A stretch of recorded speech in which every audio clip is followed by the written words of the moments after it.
मित्रों, अब गृह जाओ सखा सब, अब सब मित्रों घर जाओ।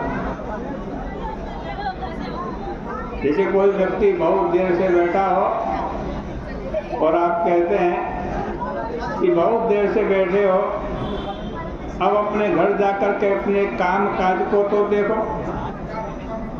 भगवान राम भी अगर यही कह देते कि बहुत दिनों से घर से अलग हो, जाकर अपने घर का काम काज देखो, तब तो ठीक होता।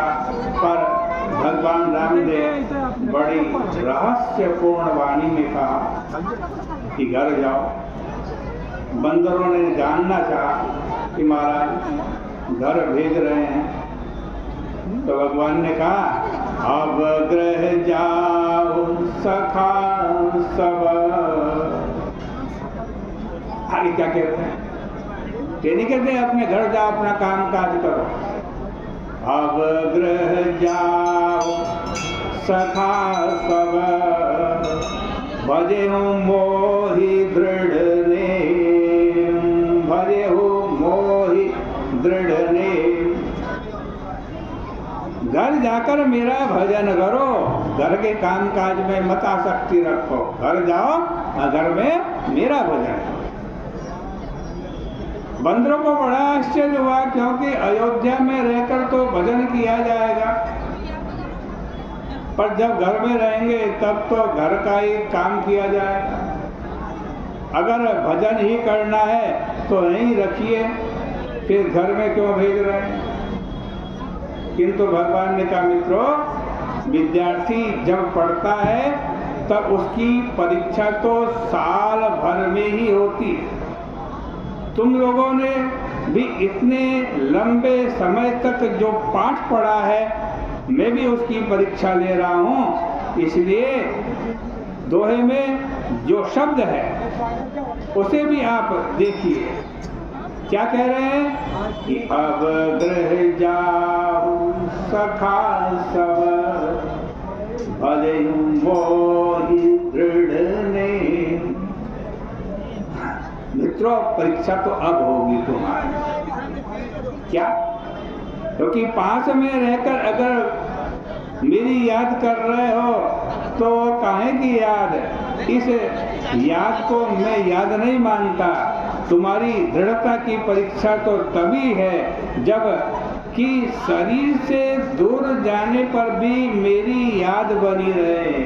वस्तुतः मैं देखना चाहता हूँ कि घर में जाकर भी तुम मेरी स्मृति में डूबे रहते हो या नहीं रहते। भगवान ने कहा अब तो तुम्हारी भक्ति और व्यापक हो गई, क्योंकि अभी तक तो तुम अयोध्या में थे, मैं भी यही था, और तब तुम मेरी सेवा कर रहे थे। पर अब तुम घर में जाकर जब मेरी भक्ति करोगे तब प्रत्येक देश अयोध्या बन जाएगा, प्रत्येक काल त्रेता युग बन जाएगा, और संसार का प्रत्येक व्यक्ति मेरा रूप बन जाएगा। यही समझ कर के तुम मेरी सेवा करो। अब गृह जाओ सखा सब, भजे मोहि दृढ़ ने। सदा सर्वगत सर्वहित, परिवार की सेवा करो भाई, परंतु परिवार की भावना से नहीं करोगे ना, भगवान की भावना से करोगे तो भक्ति हो जाएगी। पहले जब परिवार में थे तो परिवार मानकर व्यवहार चलाते थे, लेकिन अब जब यहाँ से लौट करके जाओ तो परिवार मानकर नहीं, अपितु तो मेरा रूप मान करके, सबको मेरा रूप मान करके व्यवहार करो। श्री हनुमान जी को भेजने की आवश्यकता भगवान राम नहीं समझते। उनके संदर्भ में प्रभु दूसरी बात सोचते हैं। कई लोग ऐसे होते हैं कि जिनमें सामीप्य के कारण रस का अभाव हो जाता है। अधिक पास रहने से उन्हें बहुत लाभ नहीं होता, क्योंकि पास रहने से लाभ उठाने वाले मैंने विरले ही व्यक्ति देखे। बहुधा लोग क्या करते हैं, हानि उठा लेते हैं। लोग बहुधा आश्चर्य करते हैं कि बड़े बड़े महात्माओं के अत्यंत पास रहने वाले व्यक्तियों का स्वभाव बड़ा विचित्र होता है।